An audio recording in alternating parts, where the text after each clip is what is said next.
Hello, ഇന്നൊരു simple fried rice റെസിപ്പിയാണ് പറയാൻ പോകുന്നത്. കുട്ടികളെ ലഞ്ച് ബോക്സിലേക്കൊക്കെ കൊടുത്തിടാൻ പറ്റിയ ഒരു ഈസി റെസിപ്പിയാണ്. നമുക്ക് തലേ ദിവസം തന്നെ നമ്മൾ വേവിച്ചിട്ടുള്ള റൈസ് ഫ്രിഡ്ജിൽ വെക്കുകയാണെന്നുണ്ടെങ്കിൽ പിറ്റേ ദിവസം നമുക്ക് എക്സാക്ട്ലി ഒരു 5 മിനിറ്റ്സ് കൊണ്ട് നമുക്ക് ഉണ്ടാക്കിയെടുക്കാൻ പറ്റും. അപ്പോൾ നമ്മൾ ആദ്യം തന്നെ ക്യാരറ്റ്സ് ക്യൂബായിട്ട് കട്ട് ചെയ്തെടുത്തിട്ടുണ്ട്. അതുപോലെ തന്നെ ബീൻസും എടുത്തിട്ടുണ്ട്. ഞാൻ ആകെ ഈ വെജീസ് മാത്രമേ ചേർക്കുന്നുള്ളൂ. അപ്പോൾ നമുക്ക് ഇനി പാനൊന്ന് അടുപ്പത്ത് വെച്ചിട്ട് ഒന്ന് ചൂടായി വരുമ്പോൾ നമുക്കതിലേക്ക് ഒലിവ് ഓയിൽ ചേർത്ത് കൊടുക്കാം. ഇനി ഇതിലേക്ക് ഒരു 4-5 വെളുത്തുള്ളി ചെറുതായി അരിഞ്ഞെടുത്തതും കൂടെ ചേർക്കാം. അതൊന്ന് ജസ്റ്റ് സോട്ട് ചെയ്തതിന് ശേഷം നമ്മൾ അരിഞ്ഞു വെച്ചിട്ടുള്ള ക്യാരറ്റും ബീൻസും ഇതിലേക്ക് ചേർത്ത് കൊടുക്കാം. ഇത് രണ്ടും കൂടെ നന്നായിട്ടൊന്ന് സോട്ട് ചെയ്തതിന് ശേഷം നമുക്ക് ഇതിലേക്ക് ഒരു മുട്ട പൊട്ടിച്ചൊഴിക്കാം. ഇത് നന്നായിട്ടൊന്ന് സ്ക്രാമ്പിൾ ചെയ്തെടുക്കണം.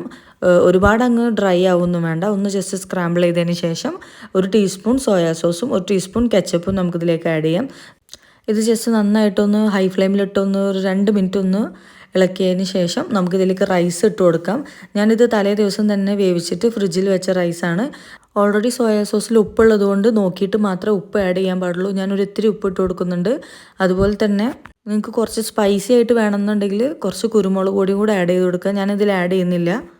ഇതൊരു 5 മിനിറ്റ്സ് ഹൈ ഫ്ലെയിമിലിട്ട് നന്നായിട്ട് ഇളക്കി കഴിഞ്ഞാൽ നമ്മുടെ ഫ്രൈഡ് റൈസ് റെഡി ആയിട്ടുണ്ട്. അപ്പോൾ റെസിപ്പി ഇഷ്ടമായാലും എല്ലാവരും ട്രൈ ചെയ്ത് നോക്കുക. പുതിയൊരു വീഡിയോ ആയിട്ട് കാണുന്നവരെ ബൈ.